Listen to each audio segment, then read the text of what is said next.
Welcome back friends. Video का पहला प्रश्न, शेख निजामुद्दीन औलिया शिष्य थे शेख अलाउद्दीन साबिर के, ख्वाजा मोइनुद्दीन चिश्ती के, बाबा फरीद के, शेख अहमद सरहिंदी के। सही विकल्प है सी, बाबा फरीद के। शेख निजामुद्दीन औलिया बाबा फरीदुद्दीन मसूद गयशंकर के शिष्य थे। उन्हें बाबा फरीद के नाम से भी जाना जाता था। ये तीनों प्रमुख सूफी संप्रदाय चिश्ती सिलसिला से संबंधित थे। प्रश्न नंबर 2, प्रसिद्ध विजयनगर शासक कृष्णदेव राय के अधीन इस साहित्य का स्वर्ण युग था। कोंकणी, मलयालम, तमिल, तेलुगु। सही विकल्प है डी, तेलुगु। प्रसिद्ध विजयनगर शासक कृष्णदेव राय के अधीन तेलुगु साहित्य का स्वर्ण युग था। कृष्णदेव राय तेलुगु साहित्य का महान विद्वान था। उसने तेलुगु के प्रसिद्ध ग्रंथ अमुक्त या विश्ववित्तीय की रचना की। उसके दरबार में तेलुगु साहित्य के 8 सर्वश्रेष्ठ कवि रहते थे, जिन्हें अष्टदिग्गज कहा जाता था। प्रश्न नंबर 3, जौनपुर नगर की स्थापना किसने की थी? मोहम्मद बिन तुगलक ने, फिरोज शाह तुगलक ने, इब्राहिम शाह सरकी, सिकंदर लोदी। सही विकल्प है फिरोज शाह तुगलक। जौनपुर नगर की स्थापना फिरोज शाह तुगलक ने की थी। इसकी स्थापना फिरोज शाह तुगलक ने अपने भाई जौना खां की स्मृति में की थी। प्रश्न नंबर 4, सर्वप्रथम लोक निर्माण विभाग की स्थापना किसने की थी? अलाउद्दीन खिलजी ने, फिरोज शाह तुगलक ने, बलबन ने, इल्तुतमिश ने। सही विकल्प है बी, फिरोज शाह तुगलक ने। तुगलक वंश के शासक फिरोज शाह तुगलक ने सर्वप्रथम लोक निर्माण विभाग की स्थापना की थी। उसने फतेहाबाद, फिरोजाबाद, फिरोजपुर, फिरोजा एवं जौनपुर नामक नगरों का निर्माण किया था। प्रश्न नंबर 5, निम्नलिखित में से किस एक शासक ने ईस्ट इंडिया कंपनी को दीवानी प्रदान की थी? फरुख सियर, शाह आलम प्रथम, शाह आलम द्वितीय, शुजाउद्दौला। सही विकल्प है सी, शाह आलम द्वितीय। शाह आलम के नाम से दिल्ली के सिंहासन पर बैठा अली गौहर अंग्रेजों, मराठों एवं अपने अमीरों के हाथ की कठपुतली मात्र था। उसने 1764 ईस्वी में बंगाल के मीर कासिम एवं अवध के शुजाउद्दौला के साथ बक्सर के युद्ध में भाग लिया। यह युद्ध अंग्रेजी ईस्ट इंडिया कंपनी के विरुद्ध लड़ा गया। युद्ध में पराजित होने के बाद शाह आलम कई वर्षों तक इलाहाबाद में ईस्ट इंडिया कंपनी का पेंशन याफ्ता बनकर रहा। 1772 ईस्वी में मराठों के संरक्षण में शाह आलम वापस दिल्ली लौटा। उसके शासनकाल 1803 ईस्वी में ही अंग्रेजों ने दिल्ली पर कब्जा कर लिया। शाह आलम के शासनकाल की अन्य महत्वपूर्ण घटनाएं थीं पानीपत का तृतीय युद्ध, दक्षिण में अकाल तथा शाह आलम अंग्रेजों के मध्य इलाहाबाद की संधि। 1765 इलाहाबाद की संधि की शर्तों के अनुसार बादशाह ने अंग्रेजों को बंगाल एवं बिहार की दीवानी, 26 लाख रुपए वार्षिक पेंशन एवं कड़ा प्रदेश के बदले प्रदान किया।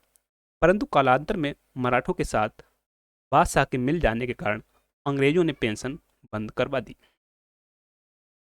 प्रश्न नंबर 6, निम्नलिखित में से किसने मुगल सेना में सबसे अधिक राजपूत एवं मराठा सेनापतियों को रखा था? शेर शाह ने, अकबर ने, जहांगीर ने, औरंगजेब ने। सही विकल्प है डी, औरंगजेब ने। मुगल बादशाह औरंगजेब ने मुगल सेना में सबसे अधिक राजपूत एवं मराठा सेनापतियों को रखा था। प्रश्न नंबर 7, दिल्ली का वह प्रथम शासक कौन था जिसके दरबार में गैर इस्लामी प्रथाओं का प्रचलन प्रारंभ किया? इल्तुतमिश, अकबर, बलबन, शेर शाह।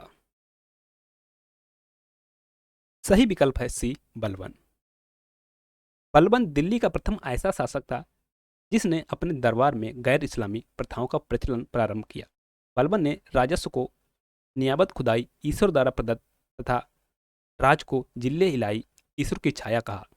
उसने मद्यपान का निषेध किया तथा सिजदा तथा पायबोस ईरानी परंपरा की शुरुआत की। उसने स्वयं को अफरासियाब का वंशज घोषित किया तथा नौरोज त्योहार का प्रारंभ किया।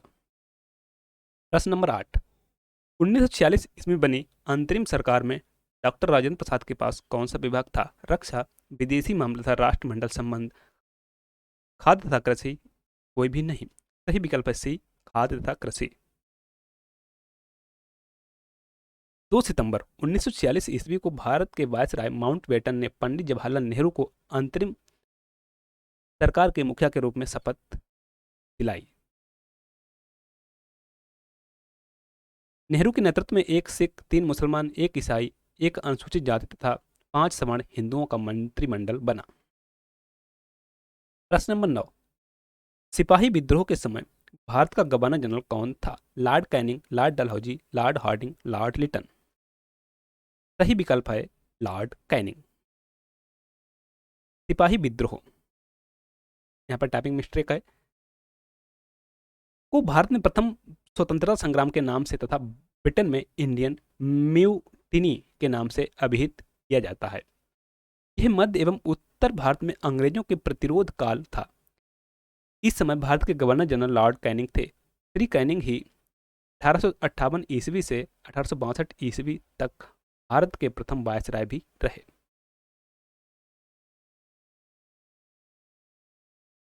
प्रश्न नंबर 10, वर्ष 1939 ईस्वी में कांग्रेस को छोड़ने के पश्चात सुभाष चंद्र बोस ने किस दल की स्थापना की? Indian freedom party, revolutionary front, Azad Hind Fauj, forward block. सही विकल्प है डी, फॉरवर्ड ब्लॉक। वर्ष 1939 ईस्वी में महात्मा गांधी से मतभेद होने के कारण सुभाष चंद्र बोस को कांग्रेस के अध्यक्ष पद से इस्तीफा देना पड़ा। इसके बाद उन्होंने कांग्रेस छोड़कर 3 मई 1939 ईस्वी को फॉरवर्ड ब्लॉक की स्थापना की। प्रश्न नंबर 11, निम्नलिखित कथनों में से कौन सा एक सही है? आधुनिक कोची भारत की स्वतंत्रता तक डच उपनिवेश था। डचों ने पुर्तगालियों को पराजित किया और आधुनिक कोची में उन्होंने फोर्ट विलियम्स का निर्माण किया। आधुनिक कोची पहले डच उपनिवेश था जिस पर बाद में पुर्तगालियों का अधिकार हो गया। आधुनिक कोची कभी भी ब्रिटिश उपनिवेशों का भाग नहीं था। जो सही है वह है डी, आधुनिक कोची कभी भी ब्रिटिश उपनिवेशों का भाग नहीं था। आधुनिक कोची कभी भी ब्रिटिश उपनिवेशों का भाग नहीं था। इस पर प्रारंभ से ही पुर्तगालियों का अधिकार था। इस पर पुर्तगालियों ने 1503 ईस्वी में अधिकार कर लिया था। अंत तक वह इसी का उपनिवेश रहा। प्रश्न नंबर 12, निम्नलिखित में से किसने वर्नाक्यूलर प्रेस एक्ट निरस्त किया? Lord Dufferin, Lord Ripon, Lord Curzon, Lord Hardinge.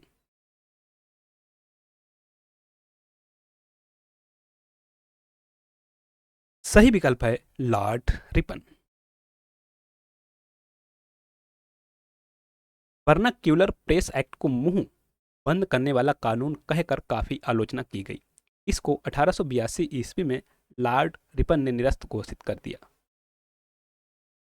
प्रश्न नंबर 13, निम्नलिखित में से कौन फरवरी 1918 ईस्वी में स्थापित यूपी किसान सभा की स्थापना से संबंध नहीं था?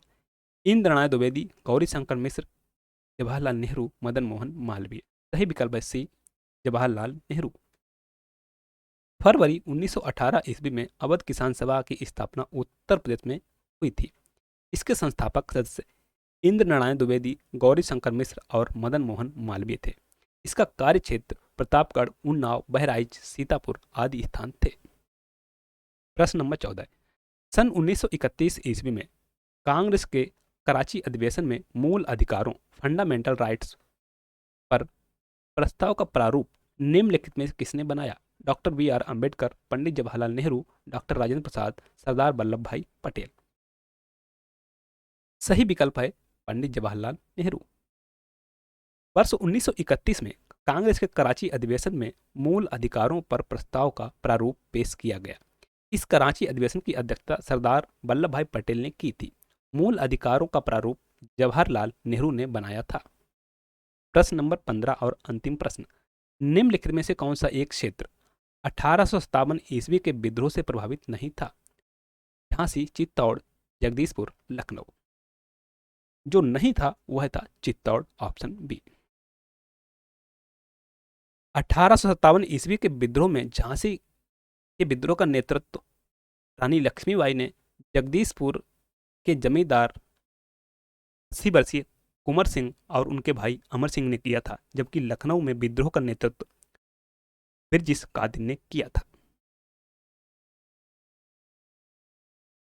थैंक्स मिलते हैं नेक्स्ट वीडियो में नए प्रश्नों के साथ। तब तक के लिए आप चैनल को सब्सक्राइब करें, बेल आइकन को प्रेस कर लें, जिससे हमारे आने वाले वीडियो का नोटिफिकेशन आपको मिलता रहे।